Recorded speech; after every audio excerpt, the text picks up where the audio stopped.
rather still be up for this. Being 5:15, I call the Tuesday, February 25th Economic Development Committee meeting to order. Please stand for the Pledge of Allegiance. I pledge allegiance to the flag of the United States of America and to the republic for which it stands, one nation, under God, indivisible, with liberty and justice for all. Okay, roll call has been taken. Yes. Okay, I would entertain a motion to adopt the agenda. Make a motion to adopt the agenda. Okay, motion is made by Tim, seconded by Dave. Any discussion on the agenda? Hearing none. All those in favor of adopting the agenda? Aye. Any opposed? Adoption of the agenda carries. I would consider a motion to approve the January 28th, 2025 meeting minutes as presented in the packet. Move to approve the minutes of the January 28th. Second. Okay, we have a motion by John and a second by Bill. Any discussion on the meeting minutes? Hearing none. All those in favor? Aye. Any opposed? Okay, approval of the minutes, meeting minutes passes. Moving on, any public comment? Public comment? Hearing no public comment, we will move on to the presentation of the New London Community Fund.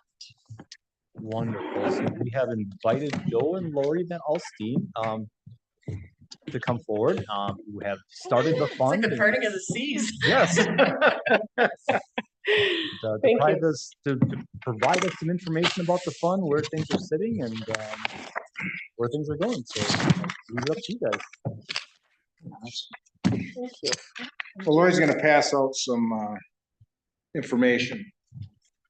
Some of you have seen these sheets before, but bears repeating. We've talked to quite a few of you people already, so, you know, but again, I'm Joel Van Alstine, my wife Lori Dalinger Van Alstine. And Thank you. Chad asked us to come and give an update on the New London Community Fund. So really where we're at, actually on this information, it's kind of an informational on the front. The second page is something we took out of the paper when we hit a milestone this past June, I think it was. Well, anyway, I'll get into just really a quick history of the fund. I don't know, I retired about 7 years ago or so. No, yeah. And in 2022, Lori wanted to me to get involved with this community fund because she had been in it with WPAC already. And she said I should go talk to Appleton and maybe start a fund for myself. And when I got there, I found out London didn't have a fund.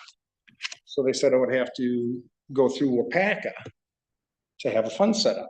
And so when I got home, talked to Lori and she said, let's try and start our own fund because Shawano had one, Brilliant had one, PACA, Clintonville, everyone around us had a community fund except us. So we said, we're both retired. Let's try and do something for the town. Nothing better to do, right?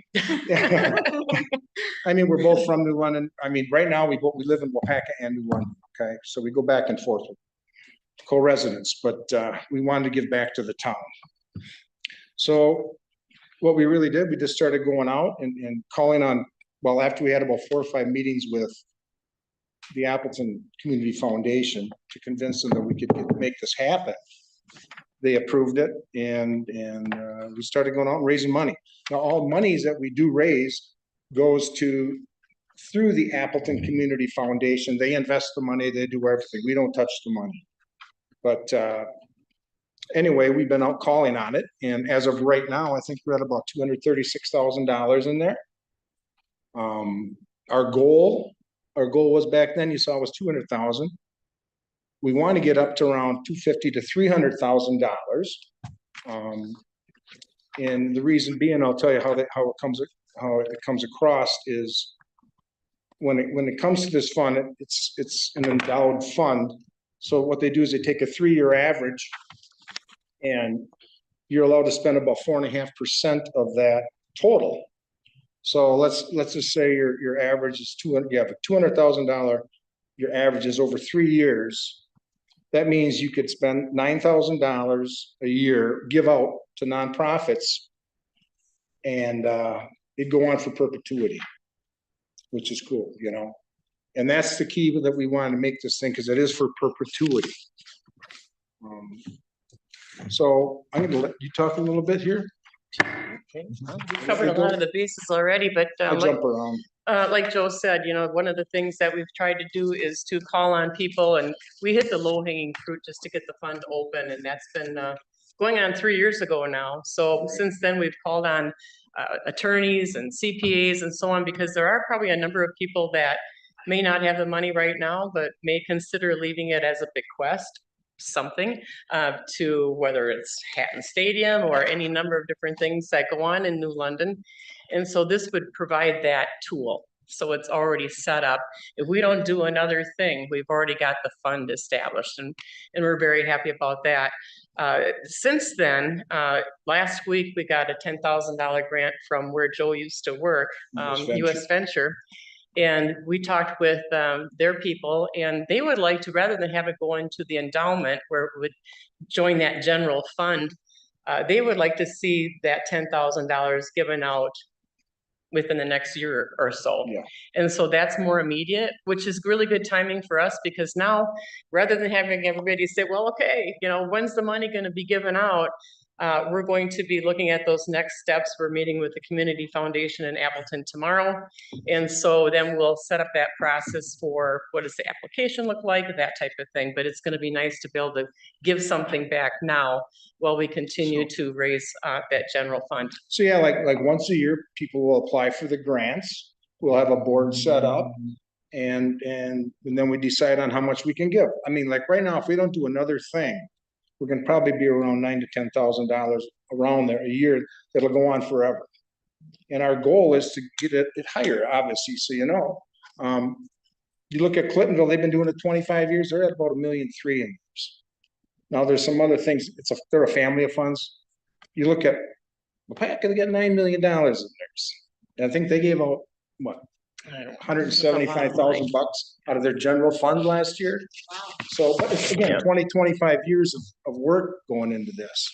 And so we're trying to get it started. We're trying to, you know, we're presenting to you guys so that you can get the word out. If we can get more people involved, it'd be great. But the biggest thing is we're all going to be gone, and this thing will be going on forever. That's the cool thing.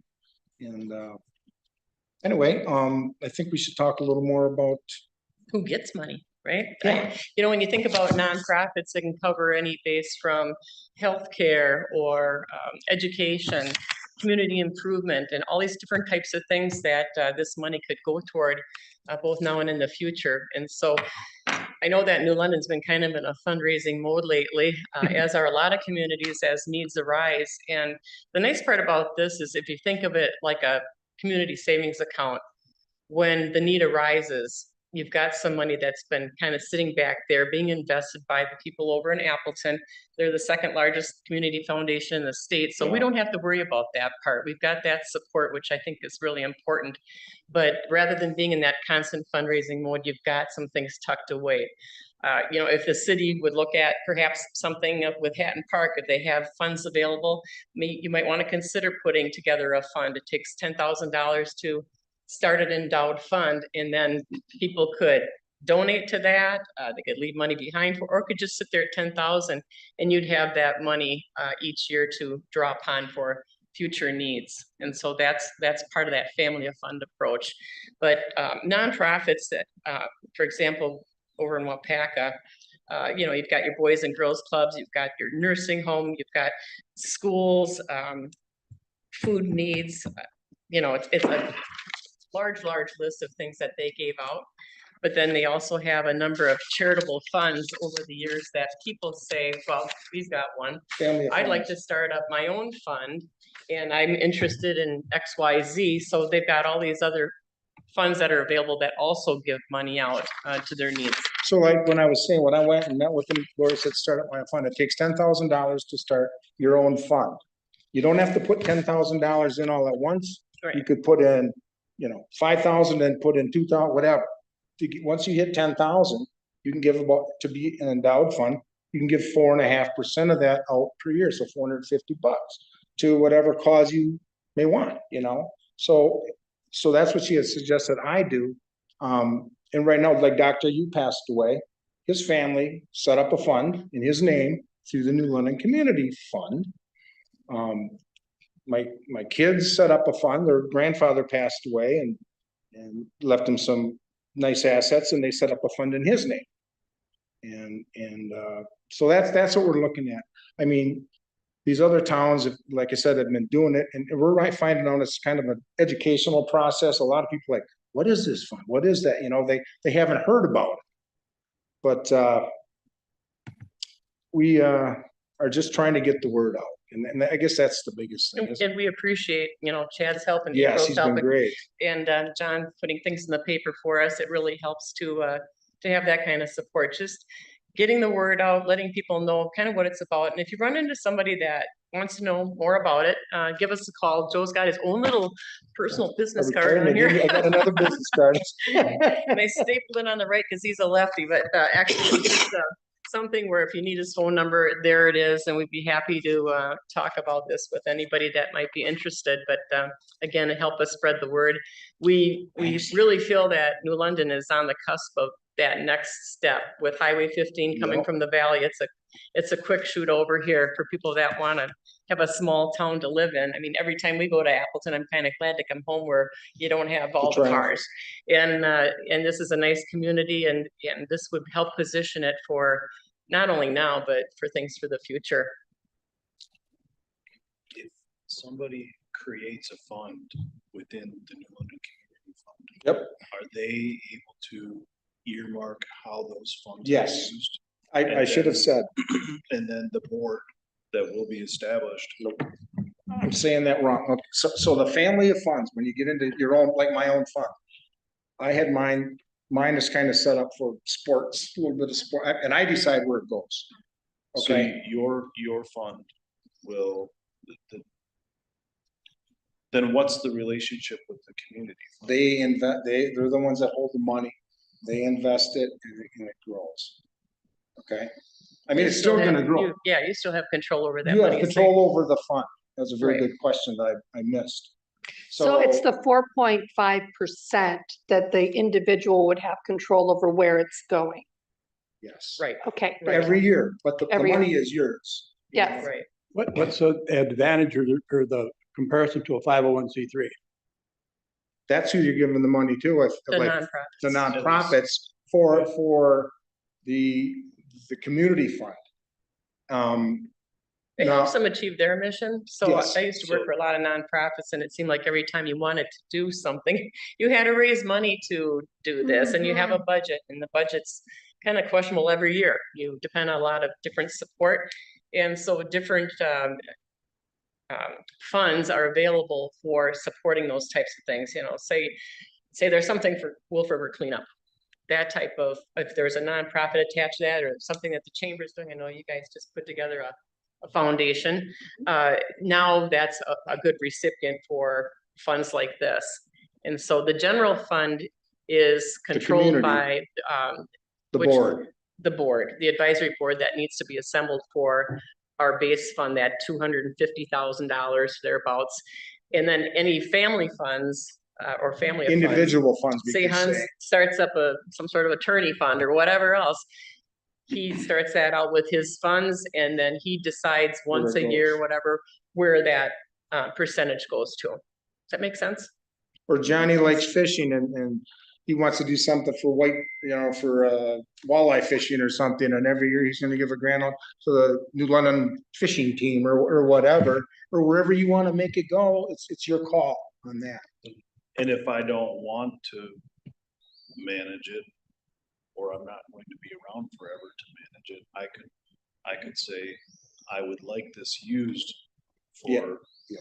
fishing related things, but I'm gonna leave it up to the community fund board to help administer and allocate that money.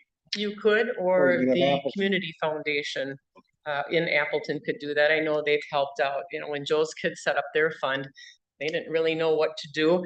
And actually, there were people on the Community Foundation staff in Appleton that researched different organizations that might be good recipients of the funds that the kids wanted. They were interested in conservation and things like that, environmental causes. And so they make those suggestions and they can say yes or no or whatever, but each year they get to figure out recipients. And if they decided, we don't feel like doing this anymore, then it could be put into somebody else's charge. But you do have control of your own fund. Right. And that's where you see a lot of these communities. I mean, people start their own funds. A lot of families start their own funds. And, maybe John starts his fund and you pass away, your daughter takes it over.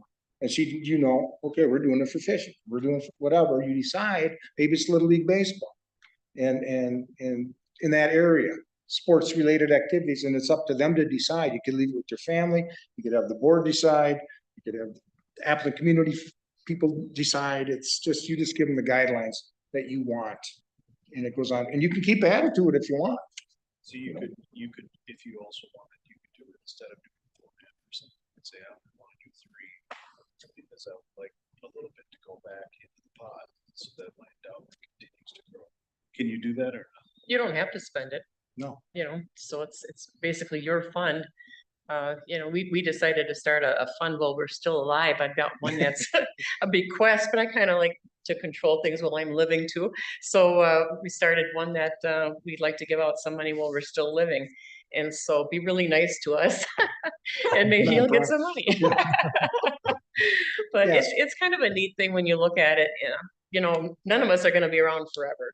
So when you think about this lasting for Legacy. perpetuity, I can't help but think every time we talk about this, if this had been around when Stanley Cottrell was alive, we would have had this fund established a long time ago, because he was, unbeknownst to a lot of us, he was in our church when I was a kid, a humble plumber, and had a lot of money that he gave back to this community, and we're the beneficiaries of his generosity. But And even, you talk about the Hatton Stadium Fund or the Veterans Fund. You guys could start a fund now that would go on forever.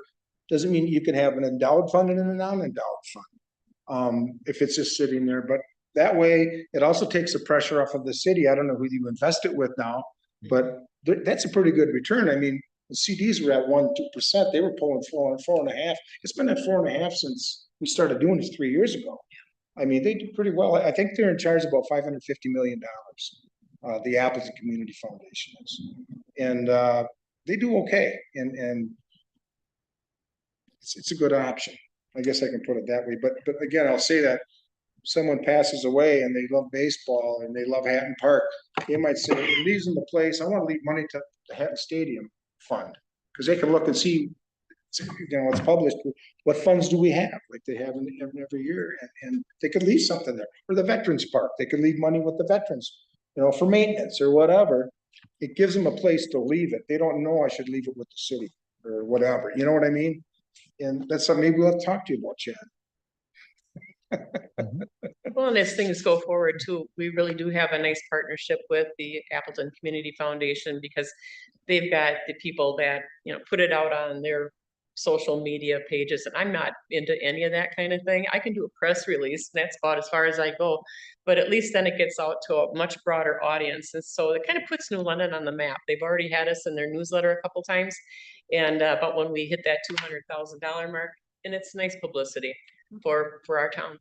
We just love to, anyone that would be interested in help support us, we'd love to have the help. It's a community thing, and we want to get more community involved. And it's just a good thing, Is it capped out at a certain amount that you can draw every year? Like if you have a separate fund with $10,000 for your family and it grows to $50,000. If it's an endowed fund right now, that's a 4.5%. If it's a non-endowed fund, let's say you got to have 10,000 in there to have a fund. Let's say you put in 20 grand, okay, and it's not endowed. You could, as long as you keep 10 in there, you could say, there's a cost here I'd like for $5,000. I'm going to give you $5,000. I'm just saying if there's a project that they want to use those monies for is it capped at a certain amount, or would they be able to cash out a larger amount in one year? Yeah, the biggest thing is you gotta make sure there's 10 in there. It Always depends, can. there's a spend down approach too. If you Yes, don't want it that's to what I'm- last for perpetuity, you could establish a spend down, so you've got a bucket of money out there and you can spend it as fast as you want. If you want it to last for perpetuity, that's why they kind of cap that amount. Yeah. So that it does last and they continue to reinvest, but as that fund grows, you can give out more money as things go along as well. Okay, Any other questions? I just think you guys are great. I just wanna thank thanks, you. we like you too. I'm not big on speaking in public, but I haven't done it. We used to do a lot of that back I in the used day. to We got do it. I papers and forget what I'm gonna say. Welcome to getting old. Anyway, Appreciated the reminder. we to appreciate the show up time here. We didn't forget and, you, but thank you for the for everything. We opportunity. appreciate the time. Yeah, thanks a Thank lot. Thank you very much. Thank you, guys. Thank you. We'll probably, now that I got your names, I'll probably be seeing you all coming up.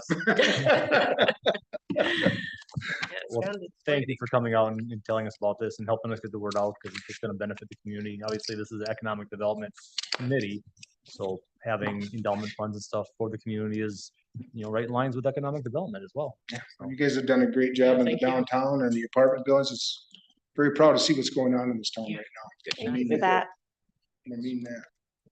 Right. Okay, thank you. Appreciate it. Okay,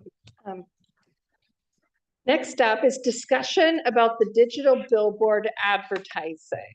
All right, so if you read my memo, you recall that we were looking at advertising on the Highway 15 digital billboard next to Sportomotive in Greenville. Just before the last council meeting, or shortly after our last meeting when we decided we were going to do this, we found out that the DOT or whoever is in charge of the construction project closed down I think it's Northland Avenue above Highway 41 in Greenville, or in Appleton. So I did reach out to the partners that did talk about investing with us in this process. We had 4 different community organizations. They provide interest that they want to be a part of this process, but I reached out to them, letting them know that the road above Highway 41 is now closed. That did change the traffic patterns quite a bit on Highway 15 in that area. So we all collectively thought, yeah, let's just wait at that point in time. So all the other stakeholders in our process that showed interest, we all collectively came to the decision that probably not time to do that right now if the traffic patterns are lower. So we're going to kind of wait on that. But I do have people that are interested in advertising in the future.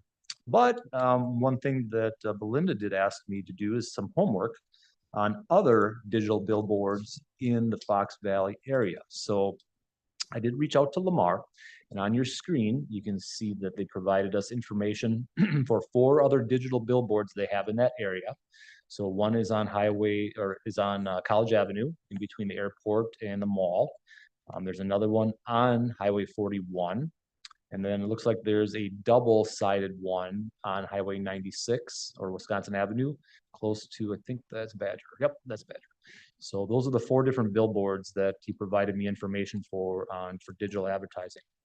And as you can see here, he provided the cost estimates for those, and also he provided the weekly impressions, so that they must have some information on how many people drive by those locations.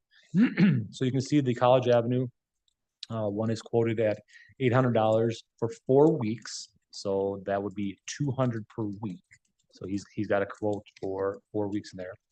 Obviously, the traffic on Highway 41 is much greater than the other locations. So that's actually a $2,400 rate for 4 weeks. And then the other 2 locations, this is the double one on the corner of Wisconsin and Badger. Each side would be $800 for a 4-week period.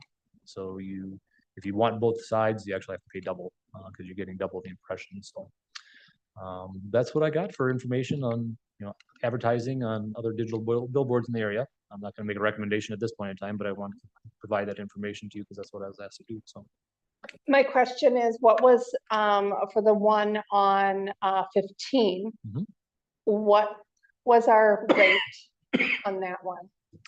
shoot, what was that? 175, I think it was, we were quoted Per flip? on this last one. Oh, this last one? think it was 175. I'd have to go back and look. It was under 200. The 200 was Okay. a little bit more. I think when we did it last time, it was 150 per week. If I'm remembering And I right, yeah. think the quote for this round, if we were gonna do it in the Would- upcoming weeks, was 175, Okay, if I recall. so then 200. Okay, And I mean, And- this is a quote, if we would just go on it alone, would I have more marketing power if I got a group of people again and go back to them? Maybe, but to be determined at this point. okay, thank you. Obviously, we have a great festival coming up next month. Maybe something on our radar to advertise on these billboards for the St. Patrick's Day week, because it brings a lot of people to town. I know some people think that everybody knows about it, but not everybody knows about it. And if we would advertise a little bit, maybe more people would come check it out. I don't know if it's too late for this year, but maybe something for next year for economic development, help the community out for, because that's kind of a big thing for the year. I mean, I reached out to a lot of different organizations. One of them was the Shamrock Club for this year. I think they might have had their plan already kind of figured out, plan of attack for this year. But I think in the future, I think you're right. This Irish Fest week is a great thing to advertise for. Sturgeon spawning. I mean, those things that kind of bring in tourism. These are great ways to kind of get the word out.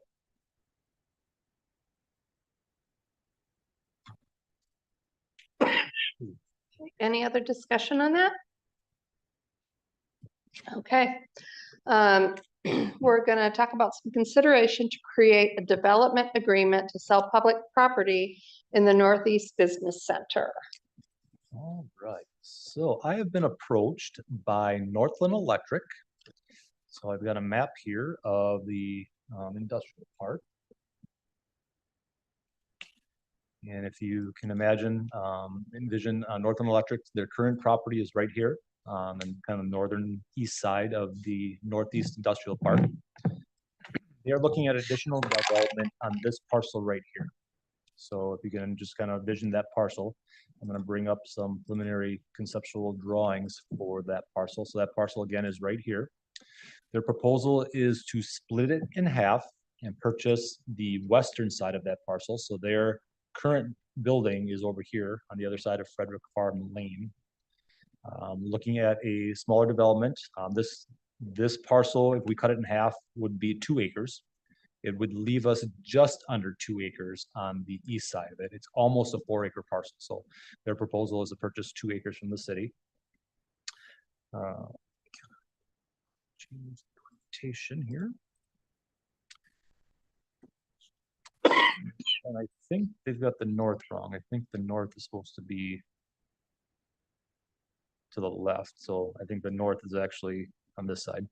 But they're looking at doing a 3-suite building. So that facility right now, they're proposing to do a warehousing, storage, production space on the north side of that building.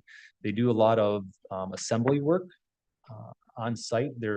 When I was over there visiting about a week ago, they were putting together hundreds of these light fixtures. And they said a lot of times they're either in the way in their construction project doing it, or they're trying to do it in a parking lot.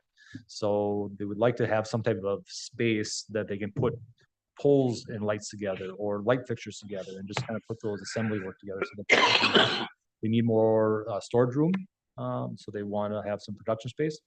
Then they've also got in the proposal 2 other suites, and they're working with 2 other businesses to bring them into the industrial park. They're not at the position yet to reveal exactly what that is yet.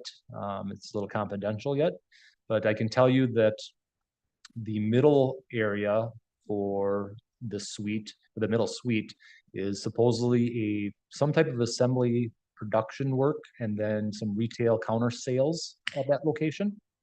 Then the one on the south side on the right, that would be more of a they call it professional services, but again, I don't know exactly what it is yet, but it's in the realm of professional services. And then their proposal is to brick 2 sides of the building. So each of the street facing sides they would brick, and then the proposal would be to put steel siding on the non-street facing sides. So again, I'll rotate it again for north So up is a north orientation. This would be the current proposal, and then they've also got it figured out for an expansion if needed in the future. So they approached the city for purchasing that property. They've also requested that in some type of agreement that they could have first right of refusal on this side if they ever have the opportunity to develop that. So that's what I'm kind of bringing to the committee right now to get your blessing to move forward with a developers agreement or some type of sales agreement. I'll work with Attorney Stegbauer on that for a potential sale of property. We would bring that document to this committee before it would actually be approved. But just working on your blessing to move forward with working on a developers agreement to potentially sell that parcel to Northland Electric. There is another piece to this that will be going to the Plan Commission meeting on this Thursday. In that fact that the professional services use is not a permitted use in our current zoning in a manufacturing district. So this is a manufacturing zone parcel. Our current zoning doesn't allow the professional services use or activity. However, a manufacturing park district designation would allow that. So we're going to be talking about that at the Plan Commission meeting. And the other facet of that is looking ahead into our new zoning, and I'll talk about this, the use in the zoning, that'll be more of a Plan Commission meeting discussion. But at that meeting, we'll show the draft of the new code that the Plan Commission saw at the last meeting. And those services are allowed as proposed in our new code.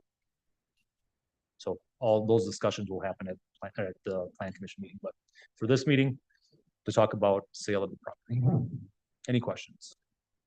Motion that we move forward, Second. sale of that property. Okay. Electric.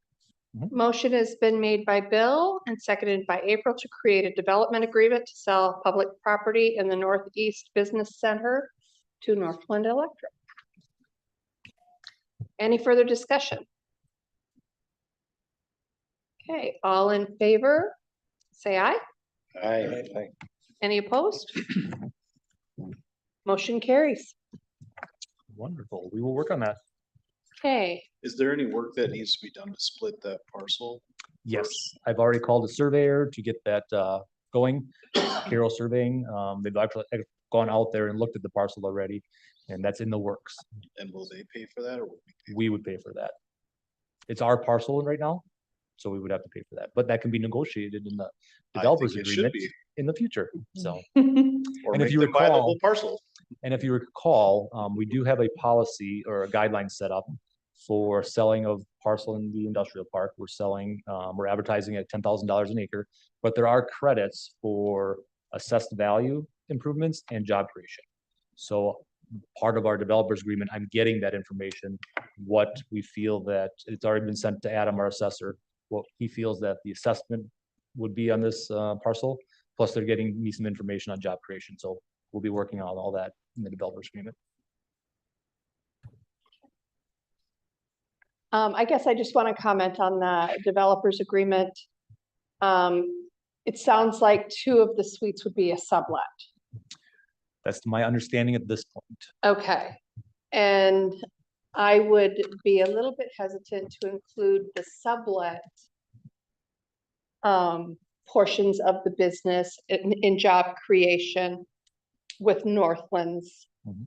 because they're not actually the employer of those people. Just wanted to put that out there. Okay, with that, we will move on to updates and reports. Business updates, April?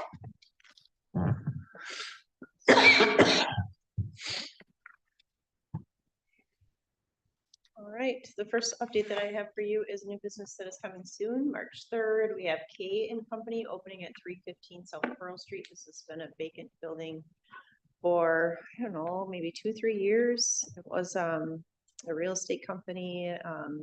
For a short time, it was like a little wine bistro right on Pearl Street. So K and Company is going to be a stylist / retail.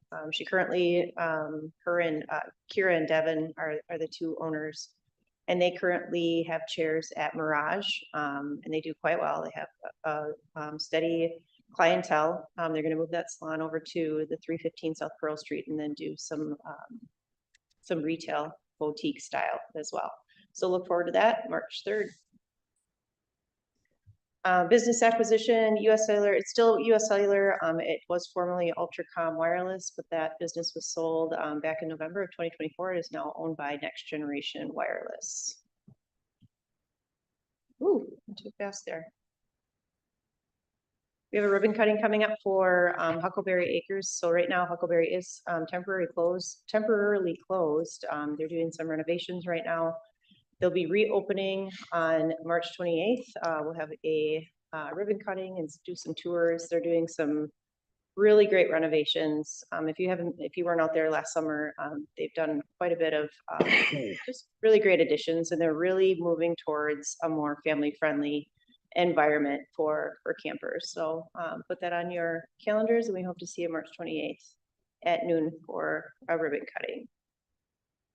The commercial listings, I have a couple updates here. The new listing at 1200 North Shawano Street. So that is the property that Subway is in. So both those buildings, the newer development and the entire building that Subway is in, are now listed for sale. That property owner is looking to sell and then go into housing development. So that's exciting. He wants to do that in New London. I also updated the price. We got the price on the Wolf River Plaza. It's down to $950,000. I don't remember what they started out at, but they've slashed that price. Pretty good. Any questions?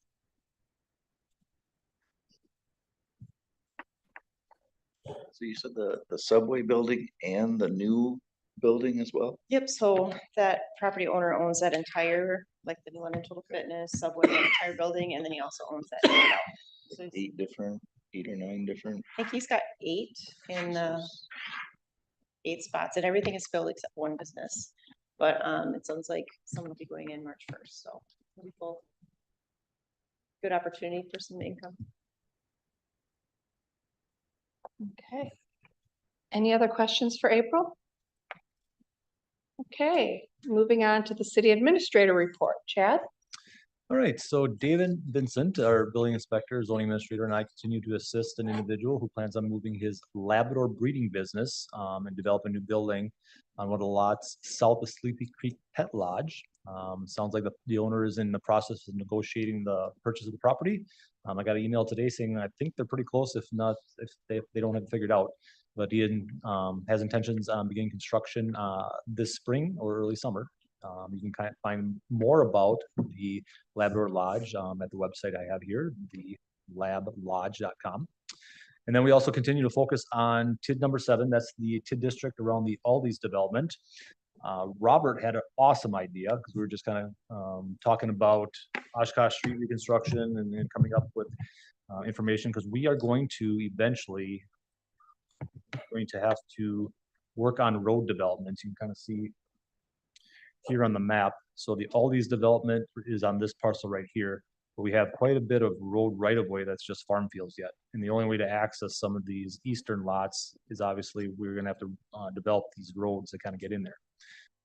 There's gonna have to be some base put in there, and Robert came up with an excellent idea, because on Oshkosh Street, we are going to be removing quite a bit of the base for the whole reconstruction project, and came up with a great idea. Well, why don't we start storing that base there just to kind of get the process rolling? So you will hopefully see construction trucks dumping road work in that area, but that's the only thing that's going on, is we're just putting the base in there. So if you get questions about, oh, are you guys actually going to be building the roads and, you know, putting asphalt and things down, we got a ways to go yet. We haven't engineered anything yet for that, but we're just going to start putting that road base in there to kind of start that process and work on it at that point. The other thing is we're going to have to also work on some type of stormwater retention pond, even for the roads in that area. So we're going to be developing enough to trigger the DNR requirements for stormwater retention. So there have to be some engineering and some things figured out how we want to take care of the stormwater that comes off those solid surfaces, and we got to treat that water before it hits the waterways. So that's down the line as well, but at least we'll see some construction going on in the area to kind of get some, hopefully, interest in that area. That's all I have. Any questions? What kind of zoning is a breeding facility? In this whole area? Well, what kind of zoning would that need to be, I guess I should put it that way. Right now, if you can imagine that right of way that's right here, just to the east of the Shawano Street Highway, that's all manufacturing park, what's labeled manufacturing park. Manufacturing parks, it's for manufacturing and for commercial. It's kind of like a hybrid type zone. We're gonna be hitting this hard in the plan commission because we're doing a whole rezoning of our whole rezoning code and rezoning of the city. So this is gonna look way different when it's all said and done. But that commercial corridor has a combination of manufacturing because of the pallet factory that's in that area, plus all the commercial in that area.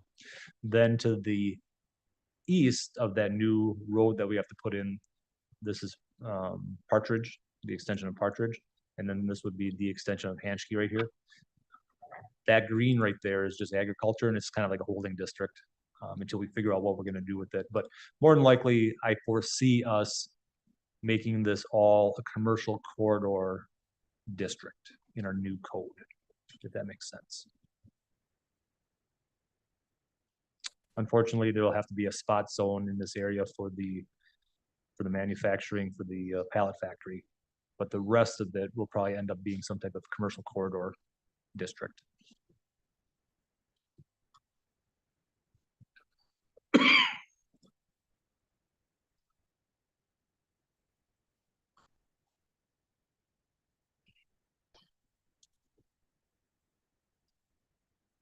Okay, any other questions for Chad?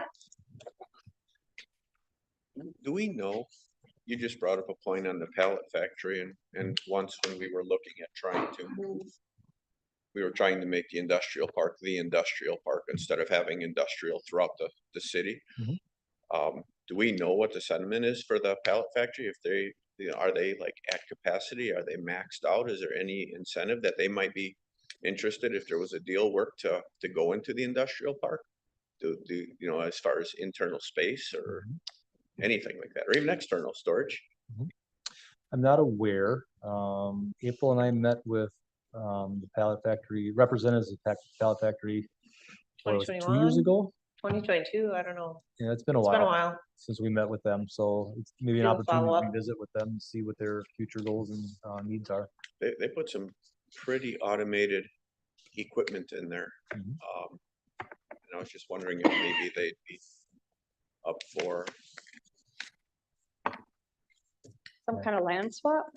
bigger location, At that time, we actually took a tour of the southeast factory, because they have several factories in town, and there's one right across from Titan Industries, and we took a tour of this one at that time, and there was quite a bit of automation going on in there. So, It's the same company? yeah. Yeah, they've got several. Bernie, I believe, correct me if I'm wrong, they've got property in the back here in the old Fifth Ward too, don't they? Over here at Avon Street. Yeah. Avon will back up.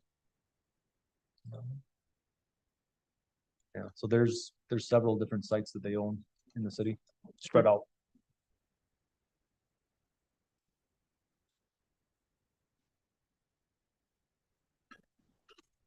And if you think about it, they are pretty much well, not the only one, but we have very few manufacturers in the Wapaka side. Most of our manufacturers, manufacturing businesses are in the Outagamie County side. So. Okay, any other questions for Chad? Okay. We will move on to reviewing potential agenda items for future meetings. On there, we have the hotel feasibility study. Mhm. Where are we at on that at this point? Been too busy in the last month with a lot of other things going on, so my plan is to revisit that as soon as I can, and then put together a proposal to try to collect those request for information from consultants. April and I met with one consultant, got information. Someone else in this area found out about that we were talking about it, so I had a different consultant out of the blue just contact me about it, so I've got Okay. two good. that are interested already. I've got a list of some other people that I was given to reach Okay. out to. Then we have transportation updates, childcare updates and housing updates. Yeah, and I don't have anything specific with those right now. Those are just there as placeholders to make sure we keep those on our horizon. I know that childcare is always a hot topic in the state. Is maybe if there's any update on anything at the state level that we could look at as far as incentivizing somebody to buy that Babes building and turn it in childcare, because childcare is definitely needed in the community. So Or even, Absolutely. If you heard that in Governor Evers' budget proposal, what did he coin it? The Year of the Kids or something? He's trying to promote a lot of youth and kids programming. I think the Republican Party is going to start over, and however it's going to pan out. But I know there's some at least interest at the governor level about trying to promote childcare and type programs for that. So, but yeah, if anybody's interested in wanting to start a childcare center, there is a great opportunity at the old Babes building, turnkey scenario at that location with ready to go. So if anybody out there is interested in starting a childcare business, definitely reach out and we can help you kind of get connected with that. I was just wondering if there's anything at the city level that we could do to encourage or incentivize, something like that. The county has a program and they've been working on that. Maybe we can revisit with them, see where the county's at with that. Is it a Dream Up grant? yep, the Dream Up grant, there's two different ones at the county. I was just talking to Jeff McCorsky about it today. So maybe we could bring him in and see if there's something that the county could do. But we were just talking about the Babes location and how it's turnkey, and Chamber has a post going out. I think it's scheduled on Friday, just a list of the vacancies, just to make sure that the community is aware of all the different commercial vacancies, but I want to be really loud about that childcare option.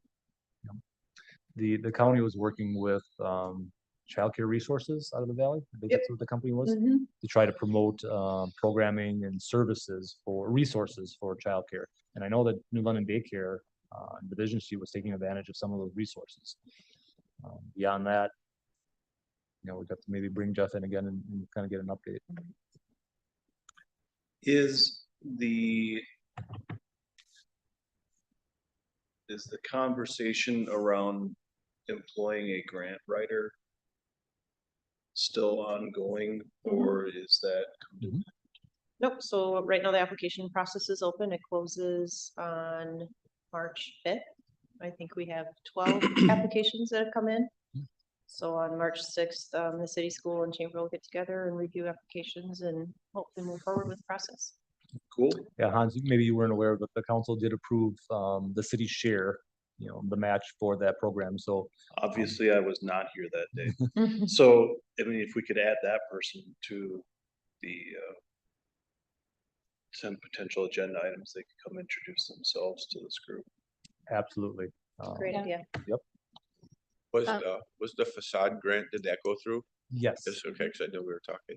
Yes, so good point. Another way to promote that program. So the facade grant was renewed by the council last week. So I did update the website. We did put some social media posts on it. I think April in the chamber is helping us get the word out with their venues. But the facade grant application is out there on the city's website. If anybody's interested in that or needs help with it, let me know. The first round of applications are due March 28th at 11 o'clock. So that'll be the first round. We'll review and rank those. If and whatever's left over in grant funding will be a first come, first served basis. So if you are interested in a project in the downtown district, definitely get your application in, your interest in sooner than later to make sure you're considered in that initial round. Hopefully we get a good turnout. I do have a business that was interested, and I think they were going to determine that was on the 19th. Yes. Decide, okay, 19th okay. of February, but Okay, can we get the facade grant on the updates on the April agenda? Mhm. Okay. Anything else for potential agenda items for future meetings? Okay, review the next meeting date. Would be looks like the 25th. March 25th, correct. Anybody have any conflicts with that? Okay, hearing no conflicts, we will go forward with March 25th at our regularly scheduled 5:15 time. Okay, anything else? And I will entertain a motion for adjournment. Second. Motion made by Tim, second by Bill. Any other discussion? None. All those in favor? Opposed? Meeting adjourned.